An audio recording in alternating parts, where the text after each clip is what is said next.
the IBF have ordered a rematch between Carl Froch and George Groves. And earlier on in the week, George Groves apparently turned down a seven-figure sum which was offered to him by Froch's promoter Eddie Hearn to face Froch in the summer. Groves turned it down, and now we can see why he turned it down. When he was interviewed about it, he said there was certain stipulations in the contract which he was offered, which he didn't like. And promoter Eddie Hearn, when he was asked about it, he said that Groves wanted more money, basically. He didn't necessarily talk about any stipulations. He just said Groves put a figure on the table that he wanted, and Hearn wasn't willing to offer it at that stage. That's basically what Eddie Hearn said. So, regardless of the actual truth to it, the IBF have ordered Froch now to fight George Groves again within 90 days, or he'll be stripped of his IBF title. Simple as that. So it seems George Groves did the right thing, because since the fight is now being ordered, then Froch has got no choice. He has to fight Groves or get stripped. Now, he can fight an interim fight between now and when he has to fight Groves in 90 days. But 90 days is not that long.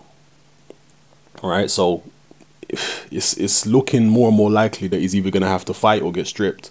90 days is like, what, 3 months? And it's 3 months, I believe, from maybe from Monday or something. I can't remember exactly which day it's from, but it's from anytime soon. So it's looking like he's going to have to fight George Groves next. How do you feel about that? Do you think that this was the right thing for the IBF to do? I mean, they obviously believe there was a problem with the stoppage, or else they wouldn't have ordered a rematch. George Groves went to them, he appealed, and they've upheld the appeal, and they've actually reinstalled George Groves as the IBF mandatory. Because I saw on some forum, I don't know where these guys get their, strange information from. But I saw some guy comment on a forum. I think it was the forum on boxingscene.com, which is an excellent website. And some guy on there said that George Groves was a voluntary defense for Carl Froch. So why are the IBF forcing him to do this? Why are they forcing him to rematch a voluntary challenger? Well, I don't know where some of these guys have been living. I don't know where they've been getting their information from, but George Groves was the mandatory for Carl Froch the first time round. He wasn't a voluntary. He was the mandatory. He was the mandatory by default, yes, because the fighters in the rankings who were above George Groves, they were unavailable.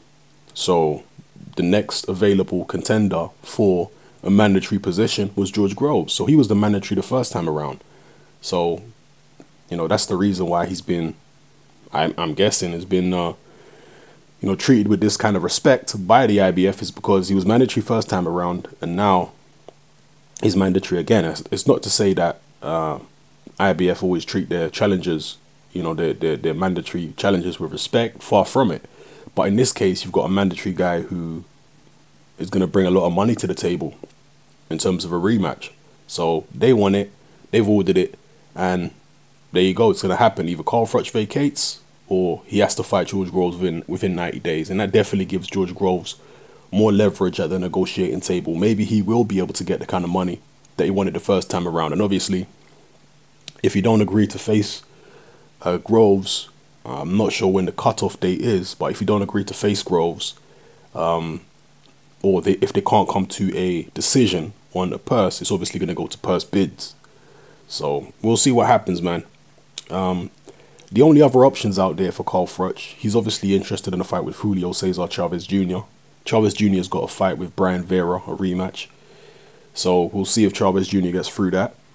And as far as I'm concerned, the only good fights out there for Carl Froch, good, winnable, potentially exciting fights for Carl Froch at 168 super middleweight right now, are a fight against Sakio Bika. All right, Bika is strong as hell. He's aggressive as hell.